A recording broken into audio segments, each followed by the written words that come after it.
You're listening to the AFTERBUZZ TV network, now the largest new media platform on the web, and your #1 source for after-show entertainment. Very good, Gene. Johnson.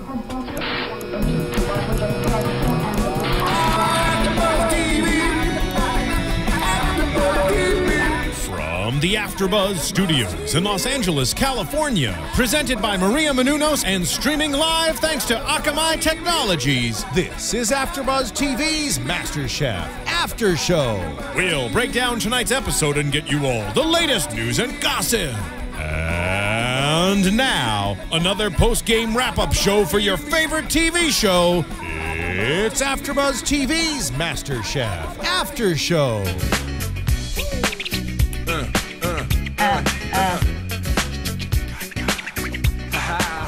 Love it. What's up, guys? Thanks for joining us today at AFTERBUZZ. We're here with MasterChef, the 3rd episode, Top 20 Compete. Woo. I'm your host, Traci Propst, and joining me, Stephen Lemieux. Hey, guys. Good to see you. And Kyle Kittleson. Hello, everyone.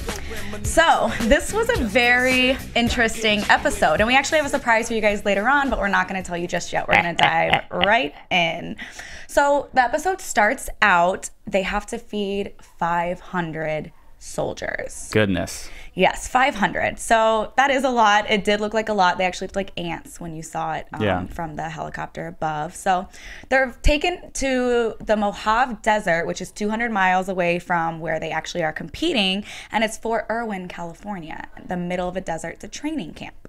So they're split into 2 teams. Daniel is actually the one Daniel's the leader for the blue team. Right. And the red team leader is Francis B., who was the winner from last time. And if you follow this MasterChef After Show, you will know that Francis B. is our preferred Francis. Well, mine at least. Yeah. Yes, totally. Exactly. Mine too. Because there's 2 on the show. Right. So he chooses actually probably the best team. Yeah. Seriously. He gets all the best people. That wasn't even a competition. Hard, yeah. And you kind of look at the blue team afterwards and you're just like, oh, goodness. Good luck, guys. Leader of the blue team's just like, I'll be leader. Hi, Daniel. People looked at me and that's one sign of, I think, strong competitors is that they all want to be a leader. And then the blue team all points to someone else. They're like, I don't want to lead this team. Right. You can do it. Yes, exactly. So they were kind of set up for failure, I guess, to begin with. I don't like that. I don't like that they made it that lopsided. I mean, they had Courtney on the blue team though, and she's been a front runner for the whole thing. I'm surprised she wasn't the leader. They probably would have done a lot better if she was. That's very true. But she's in it for herself. She's not in it for the team. Well, and Leslie was on blue team too, as well, right? Yes. Yeah, he was. And he's becoming a stronger and stronger competitor as we go on. And he did have that great idea to not do chicken, which echoed exactly what Gordon Ramsay was saying. So when your ideas and Gordon Ramsay ideas are the same, that kind of shows you're on the right track. Totally. I like that they call it the Cadillac of meats. Like I even tweeted that. I was like, did you really just call pork the Cadillac or pork chops the Cadillac of meats? I'm like, really?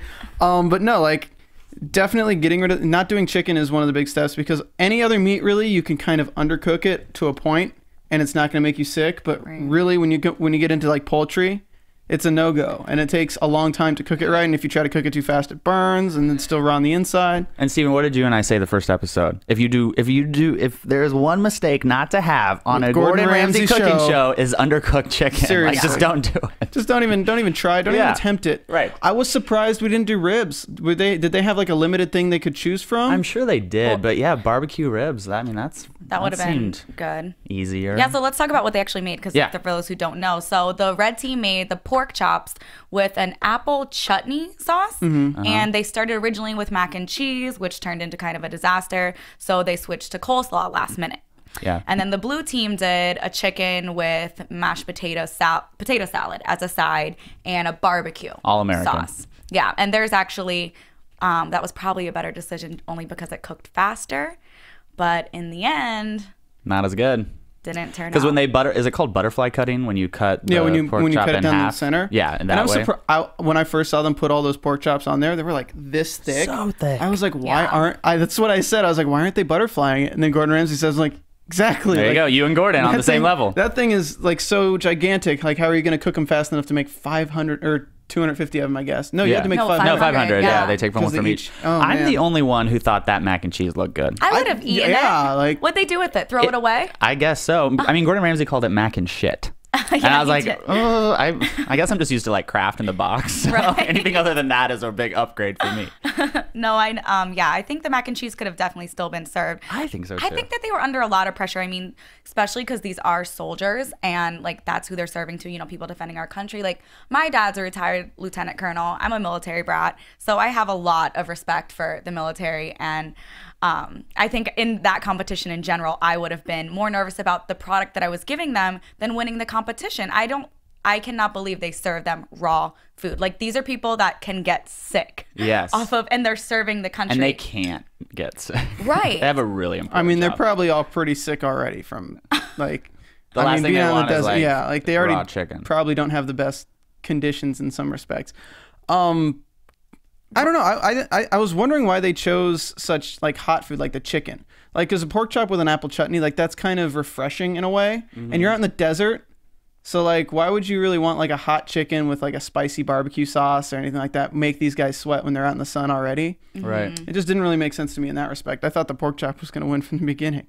Yeah. So well, did I. and the blue team had multiple, or they served every single soldier, so they had 500 plates go out. The red team missed. I mean, they didn't say an exact number, but we were made to believe a lot of plates. Yeah. And even with the red team not even being able to get all 500 points, they still beat them 360 to 329 to whatever. Yeah. So it was clearly a pork chop dish. Yeah. I mean, the chicken didn't stand a chance. So. Yeah, well, so that was that. And then the teams worked not so well together, especially the blue team. Stephanie was the one cooking the raw chicken and after Leslie told her, "Hey, this is raw," she's like, no." I want to ask you something before we get off that. The guy who said that he used to jump out of planes, he was like, Yeah. Which team was he on? He was on the red team. He was. They did the pork chop. I'm pretty sure because wasn't he chosen right away? I think so. I think so, yes. because that would He was, make like, a in lot the of top sense. two. And then another aspect to go out from that. These Ask guys, him. no, these guys are out in the desert. These guys are out here. What do you think their rations are? It's chicken. They eat chicken every day of the damn I year. know. So why would they go and want to eat chicken? They want to Right. eat something they haven't eaten in like I 6 agree. months. I agree. They were think- just trying to make it easy, and I get like, you know, it was kind of like a quantity thing. They had to figure out, you know, we have to make 500 of these, but I think that they really should not have gone the easy route, and they should have taken. Clearly not. I Right. mean, Yeah. most of those challenges, though, in the past, where it is all about the quantity of food, the team that can actually produce the quantity is the team that ends up winning. But in this case, their chicken was just so bad, or the pork chop was just so good that quantity didn't even matter. What would you have cooked in that? What would you, if you were team leader? Let's say your team, like yellow team, your yellow team Then leader. we're screwed. What But keep are going. the three things? What are the three things you want to make? You get to choose a protein, a side, and a starch. Well, I actually wouldn't do chicken because I would immediately think that's the answer to go to, and we need to break out. I like the ribs idea. And then I would have done a really easy like mashed potato with no gravy, just like maybe a garlic mash, but no gravy necessary. And then what was the other thing I needed? That was your starch, so like a side dish, like any kind of side. Yeah, I think, well, I'm copying here, but the coleslaw. Yeah, the coleslaw. That's easy to crank out. Oh, I have to bring this up because I thought it was so funny. I love calling out the judges because they never get called out. Joe's looking at, they're making that coleslaw with some red cabbage or something. And he goes, you know, you're doing about 1 cabbage every 5 minutes and you need 150. And that's going to put you really far behind because he like couldn't do the math in his head quick enough, so he just like ended with this generic statement. I'm like, okay, I think he's just not used to ending statements. Like he always walks away before he finishes the sentence. So when he actually finishes the sentence, now we know why. He's like, I can't walk away, so I have to say something. I feel like he's totally like that in person too. I feel like it's totally like his personality. So I love that comes through on the show as well. Yeah, well, you've met him in person, Right, and you right. said he is basically like that. Yes, like it's he's not a very, character for him. Very high strung, very I just if wish, anyone. I wish he'd finish the thought. It's like, Kyle, I really think you can work on this. Done. Walking away. Like, yeah. what? Oh, but I love that because you could tell he's like 5 times 150. You're not gonna make it. Like that's Yeah, how he couldn't do it. 750. Yeah. No, that was But awesome. yes. So the red team ended up winning that. And who was on the red team, Kyle, that we like so much? Oh, I know.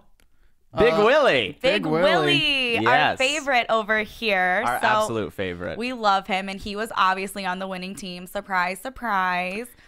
And so we've been talking about Big Willie since episode 1. Yeah. We Hashtag predict Big Willie, guys. hashtag Big Willie. Don't ever use it. Don't search for it. But you can tweet him at MC5Willie. And luckily, in just a little bit, we're going to have Big Willie on the show. We're going to ask him some questions about the show, ask him about his life. I'm so excited. Actually, before the show, I had a really quick phone call conversation with him, and I got nervous. I'm like, oh my God, this is Willie from MasterChef. Because I predicted him as top 5. Yeah. First episode, top 5. So we have Willie on the line. Willie, are you there?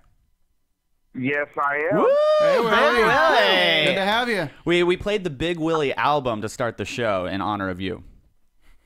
What's the Big Willie album? Oh, you know Will Smith, Big Willie style. Whoa, Big Willie style. Ah, there it is. All right, well, Willie, where are you calling from? I'm calling from Houston, Texas. All right. Houston. Well, thank you so much for calling. We are all so excited to have you here. I want to ask you, we'll get into MasterChef, but I want to ask you, how has your life changed even with these first 3 episodes being aired? It's been crazy. I went to Beer Fest here in Houston this weekend. I saw that. And as soon as I got into the door, it was like, Are you? I know who you are. Love it. Big Willie. And I was like, yeah, it's me. And then everybody just came and showed me love. And I have a crazy support system. It's been amazing. Great. Well, you are our top 5 pick here at AfterBuzz TV. Yes. You are clearly a fan favorite. And when you go out, I mean, you have a presence about you. No one's going to not be able to see you coming because you are like, you come in with it, with the attitude. So you are really popular on Twitter. Have you gone out any other places and gotten recognized or someone coming up to you and saying anything? Yes. I go like to local bars and different restaurants in the Houston area, and it's the same thing, you know, just random people coming up wanting to take pictures, people wanting to wear my glasses, trying to take your clothes, Telling you to strip. telling you to take your clothes off, you know, normal stuff. You know, so it's been really amazing. Good. So you're loving that. It sounds like you're loving that right now. You know, even before the show happened, like you said, I would go out places and I would walk in the room and I would command attention. Like Absolutely. I've always had about myself. So even with the show now, I still have that confidence about myself. So it's, you know, to me, it's not nothing new with people wanting to take pictures with me because they see me coming in anyway with all these colors and these loud glasses and whatever. And it's like, oh, can we take a picture with you? And it's like, okay, sure. But now with the MasterChef thing, it's just like everyday type of thing. Well, I got one more question for you, and then I'm going to send it over to Traci. But with the show, are you guys ever given recipes to cook anything? Or if they say, hey, make a blueberry pie or make this dish, you just have to take it from your own memory and figure out how to make it work? Exactly. You have to basically just say, you know what? What is the challenge? Oh, blueberry pie. Let me think of the basics. What goes in the basics, you know? And you take it from there. Wow. Yeah, that's... See, some people have the skills to come up with the basics, and some people don't. Right. Yeah, we're seeing that. The people who don't just don't stay on the show very long. They're calling themselves out. So, okay, Willie, basically, we were just talking about this last episode that just aired, and we were talking about cooking for the 500 soldiers. You were on the winning team for that. Tell us a little bit about how that competition went. First off, let me say, getting on that desert, I know y'all seen me in this big scarf. That scarf was a part of my overall outfit, so I had to have my scarf. But it got even in the Mojave Desert. Huh? Even in the Mojave Desert, you need a scarf. Yes, you need a scarf. Yes, That helmet please. It's crazy. But then once they said that the soldiers were coming, and literally, if you look out, the line never stopped. The soldiers were just walking up. It was amazing. beyond words. How long did it take to serve? To feed the men and women that are protecting you, and to go on the course that they did was totally unbelievable.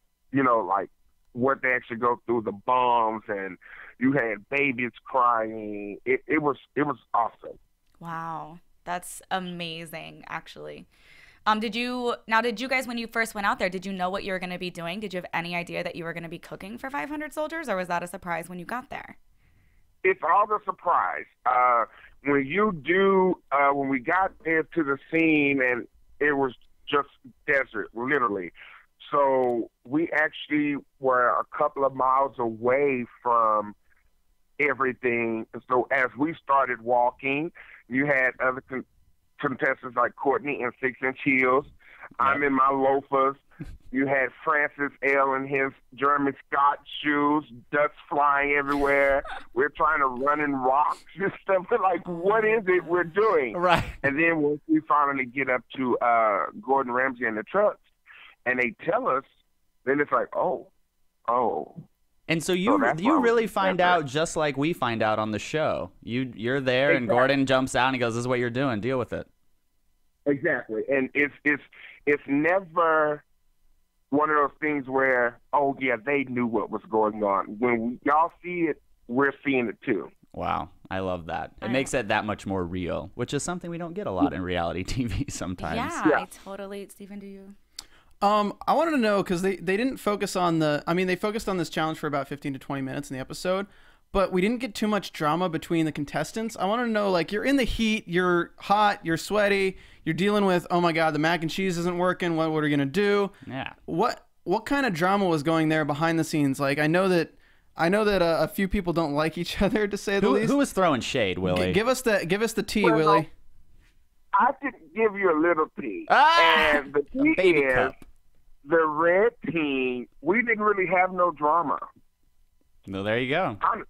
We didn't have no drama because everybody was on their section and their stations, and they did what they were supposed to do.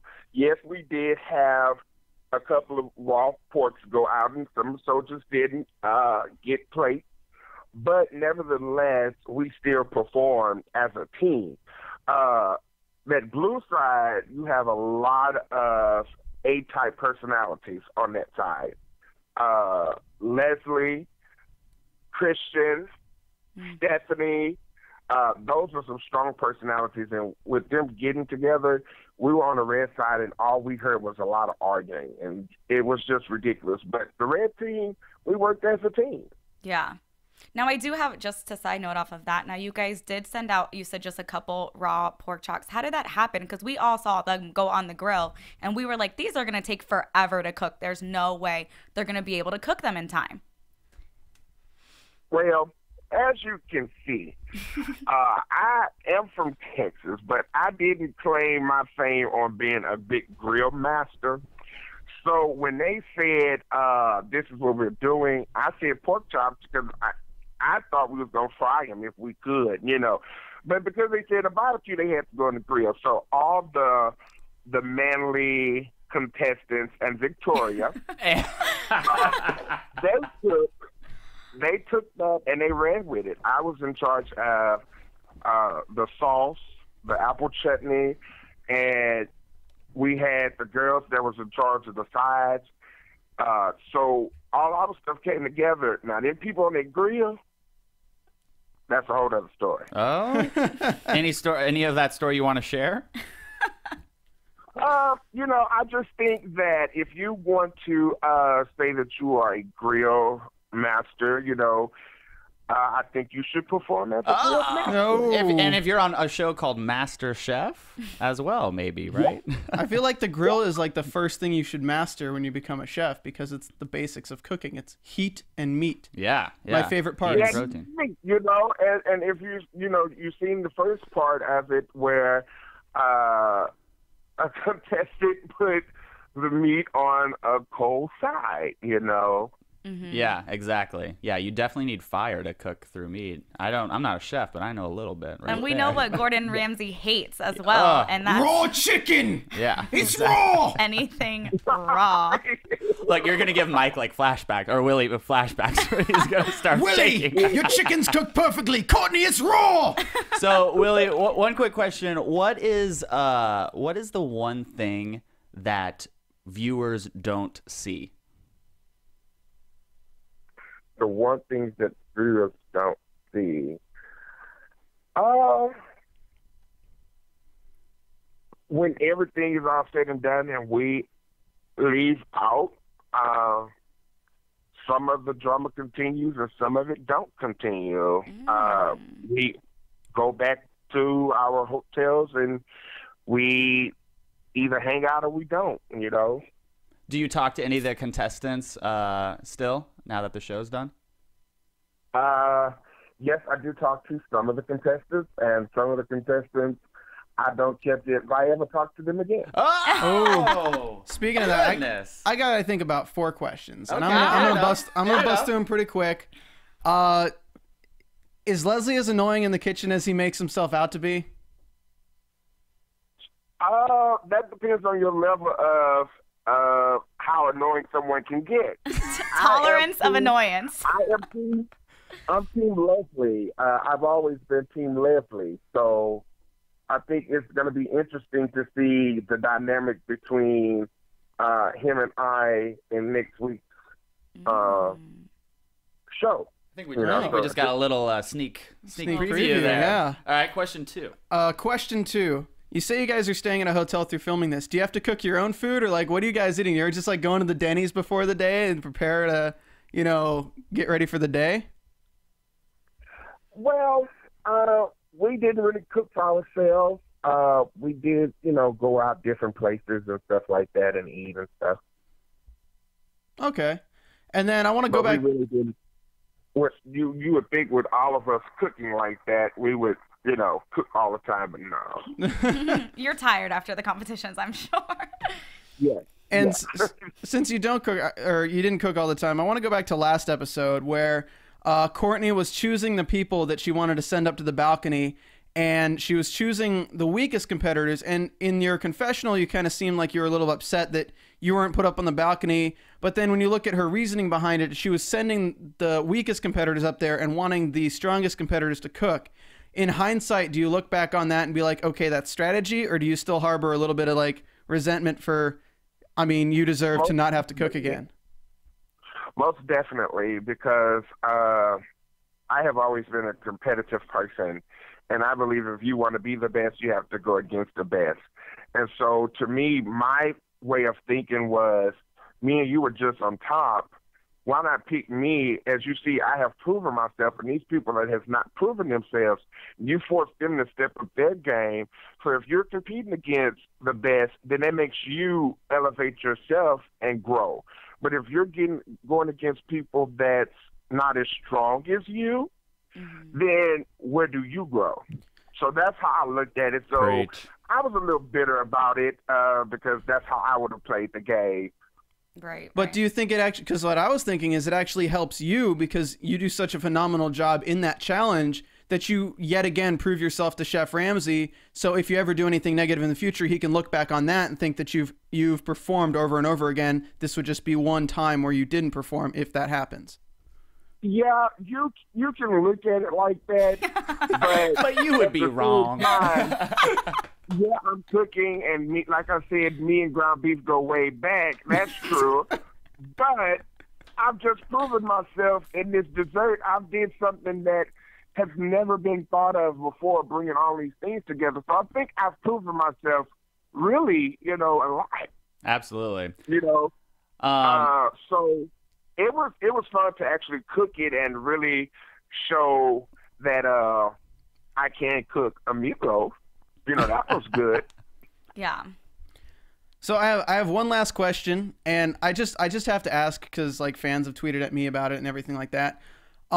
You're very recognizable. You're a big guy. I used to be a big guy too. I just kind of wonder, has that had anything like disadvantages to it through this competition? I know like when I was overweight, I got winded easier. Like people would kind of be a little bit more disparaging.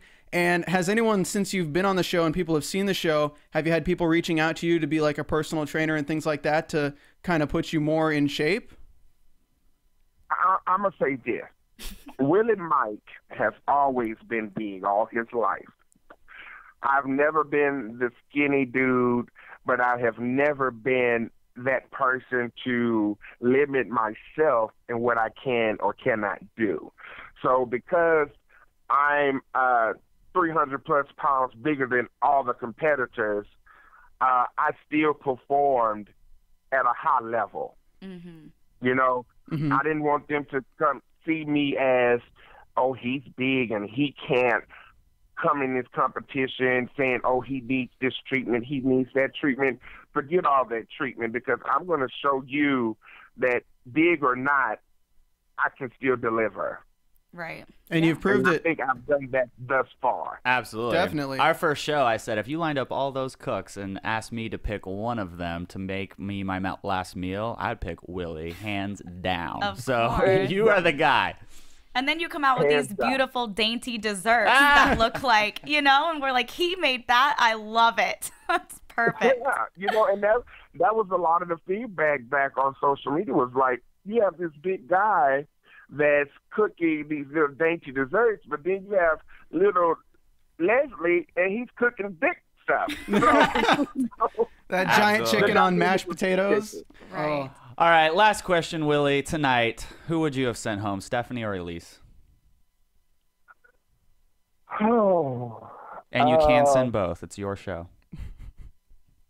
Who would I have sent home? Honestly, I probably would have sent home Stephanie, and that's just me personally. That's just from last week's challenge to this week's challenge. You know, we didn't get to see Elise because she was saved, of course. Stephanie had one of the worst dishes last week. Couscous. And then she performed this week differently, trying to add stuff to it. So I probably would have picked Stephanie.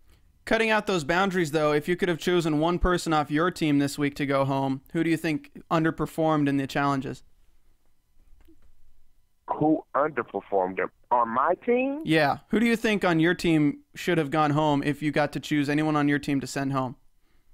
Well, I would have to say either one of those three people on the grill. We did have raw pork. Yeah. Yep. That's true. Good. All right. Well, thank you so much for joining us, Willie. We're definitely going to tweet out to you and send you the episode, and we appreciate you calling in and talking to all of us. You're wonderful. We all love you. If you're ever in LA, please come by. Thank you for the continued support. Yeah, we'll make you dinner if you come to LA. We'll have to get you to call in again once you're in the top 2, you know, for those last few episodes. Yes, I will do that. If I make it. All right, well, we'll be watching. All right, thank you. You have a good one. Thank you. Bye, Willie. Isn't he just so great? Love him. Like, I don't know how anyone can meet him and not like him. He just has such a big personality, and it's a great big personality. Yeah. So even on the phone, you feel it. You're like, this guy is awesome, him, right? Yeah. You feel like you know him. Yeah. Like and I love how he answered that last question. How he didn't single out any of his teammates. He just said someone on the grill. I'm like, you know, that was a very smart way to answer that and avoid that question. So Didn't single out one. He singled out 3. Yeah. Just knock them all out. Oh my gosh, I love it. Well, if you're looking for somebody to talk on the phone with for hours, or probably not hours, but you know, for a little bit, that you kind of want a friend in, you kind of want advice from your life, you know what? Tomorrow starts the day. Guys, career, money, relationships, and love. We have so many big decisions in life. Isn't it worth it to have your own personal advisor that can kind of give you that peace of mind and confidence that you're on the right path? Yes. So I think you guys should call California Psychics at 1-800-PREDICT or 1-800-PREDICT, or go to CaliforniaPsychics.com to speak to somebody to help you, give you the direction you've been looking for. Whether it's a big decision, something personal, something to do with your job, you need to know now. Maybe having doubts about that next step in your life. You know, you gotta kind of work it out. And even if you're not like a believer, you know, it's just having someone there to talk to you and guide you through it, and getting another perspective is just something that can really make a big difference in your decision making. So CaliforniaPsychics.com is only $1 a minute for new customers. You got to call 1-800-PREDICT now. Predict before you make that final financial leap. Visit CaliforniaPsychics.com before you miss your opportunity. I'm Mr. Right. Tomorrow starts today with CaliforniaPsychics.com. Now back to MasterChef. All right, back to MasterChef. So as Willie said, he would have also sent Stephanie home. So she was ready. Let's talk about that competition a little bit. So basically, everyone who lost on the blue team had to perform in a contest. I laughed. So no, everyone who the red team. So he saved him. No. No, So blue you're team, right. but they it was saved blue 3. team. Oh, you're right. So yes. So Daniel did. You're right. Give the option of saving 3 people, and he saved Dan. He saved Christian, and he saved Gordon. And he didn't save himself. And he did not. All right, save so that's himself. the question. One by one, Steven, save yourself or no?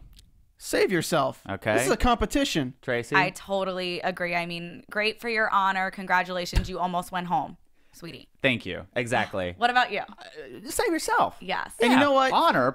Yeah. You know I'll what? be Down with honored. the ship. How about up with the ship? You're the only one who took on being a leadership role, and yes, Yeah. your team failed, but you were the only one with the balls enough to take that on. Yeah. You deserve to be safe. Yeah. Huge mistake. Huge mistake. And it literally almost backfired. So they're all making these blueberry pies. He has to redo his. His goes in last, and he didn't even think it was going to be cooked. And then when they revealed that blueberry pie was the challenge, his response was, well, if I would have known that, I would have saved yes. myself. I go, Well, there's your hello? honor there, right? Yeah, exactly. So no, that guy, he'll save himself next time if he's put in that position. Well, there's one thing I know about anything Gordon Ramsay does, and especially Hell's Kitchen. It's like, and who's your other person to put up? I put up myself, Chef. It's like, why are you putting up yourself? Chef hates it when people try to martyr themselves Yeah. on live TV. It's like, okay, great. You'll get Twitter followers who are like, oh my God, that was so sweet of you. But really, how far are you getting in this competition because of I'd it? rather take the money and the crown. And I feel like Gordon is the type of person who will send you home just for that reason. Absolutely. It's like, are you really not taking this competition serious enough that you'll put yourself in danger for Absolutely. people that you're competing against? Yeah. Like, this isn't like... This is not Master Charity. Right. Well, Yeah. Joe says to him, he's like, well, your honor was better than your pie. And Yeah. walks away. Right. I'm like, love it. He's lucky his filling was good. Yeah. Yeah, that's very true. I thought he was going to be in the top 2 bottom just based on his performance during the actual baking. Right. Luckily, somebody decided to put almonds with blueberries. Pecans. Pecans. What is with Yes. this girl and just add ingredients Stephanie. to whatever? Yes. I'm doing a blueberry pie with a couscous crust and a ground beef blueberry center. It's Might called as well. it's called a Love blueberry it. meat pie. She always has these crazy pairings, but the problem is she's always off. So And I think, isn't that what Graham said during the baking? He goes, what Stephanie's going to do is going to go in the pantry and start just throwing ingredients in. And then that's what she did. And you know, Right. I love doing that. I love to find random stuff, put it together, see if it tastes good. But for a competition like this, when so much is on the line, it's not worth it. Right. And when she says, I never made a blueberry pie before, it's like, okay, then stick to the freaking basics. People don't go outside the realm of pie until they actually know how to make a damn pie. But here was my thing when she said that, because I commented as well, is that is not a reason. That's not, that doesn't give you a pass. You can't just go to the judge and say, but I've never made this, and have them go, well, then we this is didn't really know good. that. This is MasterChef. it still tastes like crap. Ignorance is not an excuse. Right. What yeah. about Elise, guys? She was in the bottom 2 as well, and she's a baker. She's a baker. That's her profession. And she said she was so embarrassed. And she's like, I can't believe the product I put in front of you guys. I'm so embarrassed. This is her 3rd pie that she's made on the show. And the 3rd one they've told her was not good. And Traci, please tell everyone your biggest pet peeve with her. Oh, the hysterical crying, the Over emotions. everything. Like, it's everything. The second she found out, like, oh, Elise, your skirt's too short, and she bawls. Like, it could literally be nothing, and she's crying over it. I can't. The girl, I loved her first episode, I think. Yeah. And I just felt like, I just need to be on her team because I need to push her.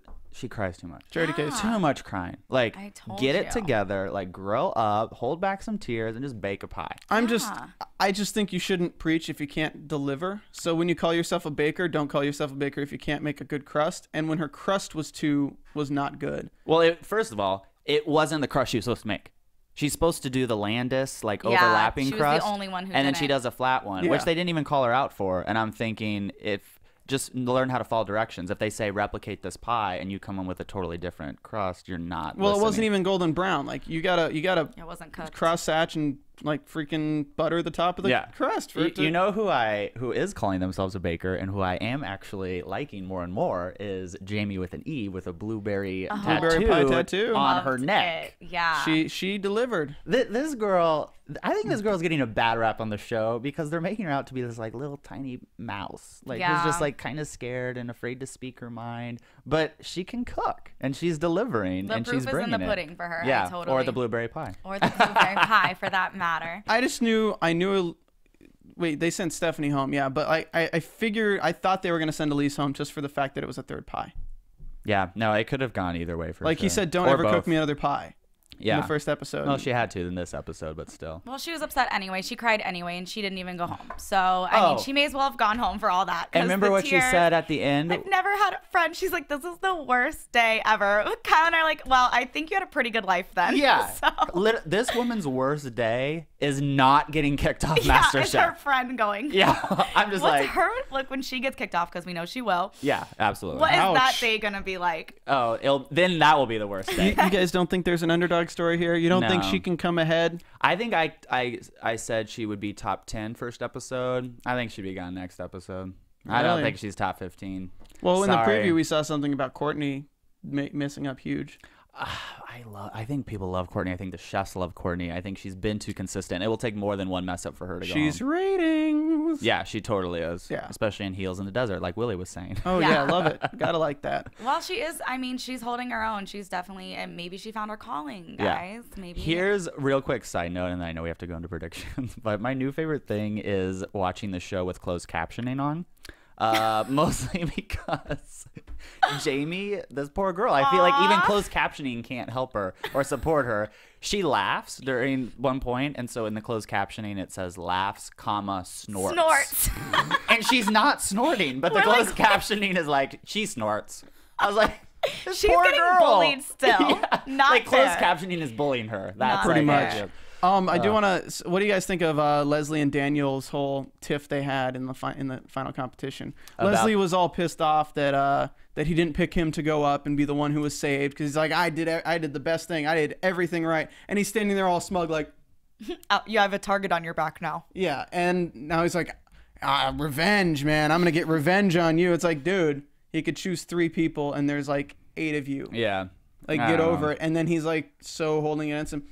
I mean, I'm surprised. I think Daniel's kind of a contender. The fact that he can get a pie out at least that ready with so little time. Like, he must have pumped up the heat in that oven like that's what I was thinking. That's what I thought too. That's what we all thought. That must be a hot oven. I don't know what I think about that little tiff. I mean, I think Leslie has a target on his back because he is wealthy. And I think that is a silly reason to put a target on someone's back. True. So because of that, he is naturally going to have more confrontations because people don't like him. But he's clearly not in it to win the $250,000. He's in it because he just loves cooking and he's on the show.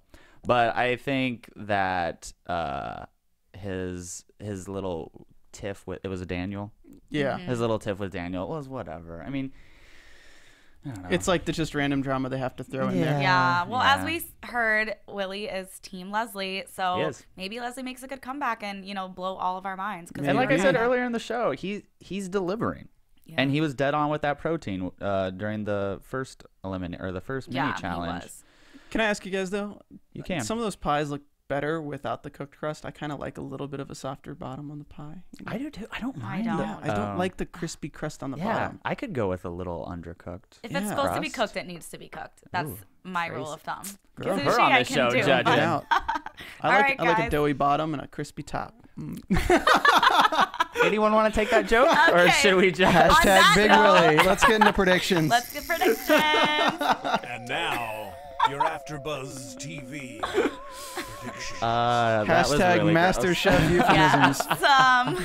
So I don't know how to follow that one. It was LA Steven, Pride why don't this weekend. I predict that. Dun, dun, dun, dun, dun. I'm gonna just say who I think is gonna go home next week. Okay. And I think it's gonna be the youngest guy. Ooh. Jordan's going home next week. I hope not. I want to see more from him. I feel like he's gonna just make a really stupid mistake, and I think it'll be him and Courtney in the bottom, but I think they can't send home Courtney. And Jordan hasn't done anything good yet. He's only done things not the worst. They've given him enough camera time, and there's a few other people who haven't had any camera time that I feel like he has just enough that he's going to get his story at the beginning of next episode, and he's going to be like that. You're going to think he's the underdog, and then he's going to do something really stupid in the second competition. Yeah. Okay, I can see it. Later, Jordan. Well, I hope Elise gets sent home. That's all I have to say. I was over She'll her cry. on the first episode, the second, the third. She just proves me right every time, Kyle. So, I mean, I hope she goes home. She's been the underdog one too many times. Oh, Elise. I think it will be time for Francis to go home with his wing. Was he wearing wings this episode? We didn't even talk about that. Yes, he was. It's just too much for me. Like, this is not Project Runway. I'm still interested to see what he cooks, though. I'm still interested to see what he cooks. I'm not. Like I said, I don't. If I was looking for someone to dress me for like Burning Man, I would go yes. I want to see more of him. But if I'm looking for someone to cook me a meal, I'm going with Willie or like. Francis B, but not that. So I want Francis to go home, so I'm going to secret it. I'm going to use the secret and just say he's going home next week. You're going to secret it? What's that? You know, the book The Secret, where you like say what you want to happen and then it does. Oh, you just put the energy out there. The law of attraction. Yeah, exactly. I don't know if it works like that, but we'll see. We'll see find if it does. out. Still thinking Big Willie top 5, Courtney top 5. Daniel probably top 5, and Dan Wu. He put Dan Wu up to the thing. He did. Yeah. And I was telling you, I think Dan Wu's going to be a secret competitor. You thought you said second episode, I think, that you think Dan is top 2. Yeah, because when I saw him make that ramen, even though it wasn't like a winner, I knew that like that dude knows how to make food quick without it being terrible. You know, it's possible. And they do like to kind of not play up the people who make it to the very top story in the beginning, you know? Yeah. And then later they really build that person's story. They like the George R.R. Martin tactic where they really make you like somebody and then get rid of them. Yes, Yeah. exactly. So thank you, Willie, for calling in today. That you're was awesome. wonderful. You can follow Willie on Twitter at MC5Willie. Where can they Hashtag find Big Willie. you? All right, guys. Well, thanks for joining in. Make sure to download our podcast on iTunes. Give us a 5-star rating. I'm Traci Propst. You can follow me on Instagram at TRACIPRO or on Twitter at TRACIABTV. Kyle? You can follow me on Twitter at Kyle_Kittleson. Kittleson is KITTLESON. I love talking about MasterChef, so tweet me. And you can find me on Twitter at Stephen Lemieux, STPHENLEMIEUX, or doing the Graceland After Show here at AfterBuzz TV, and The Strain coming in July. Guillermo del Toro, going to be interesting. Vampires. Ooh, spooky. All right, we'll see you guys next week. Guys. Bye. From executive producers Maria Menounos, Kevin Undergaro, Phil Svitek, and the entire AfterBuzz TV staff, we would like to thank you for listening to the AfterBuzz TV network. To watch or listen to other after shows and post comments or questions, be sure to visit AfterBuzzTV.com. I'm Sir Richard Wentworth, and this has been a presentation of AfterBuzz TV. Buzz you later. The views expressed herein are those of the hosts only and do not necessarily reflect the views of AfterBuzz TV or its owners or principals.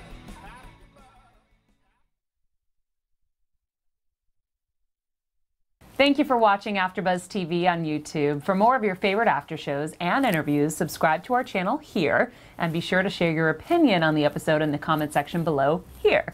We'd love to see what you guys are buzzing about. Thanks again. Buzz you later.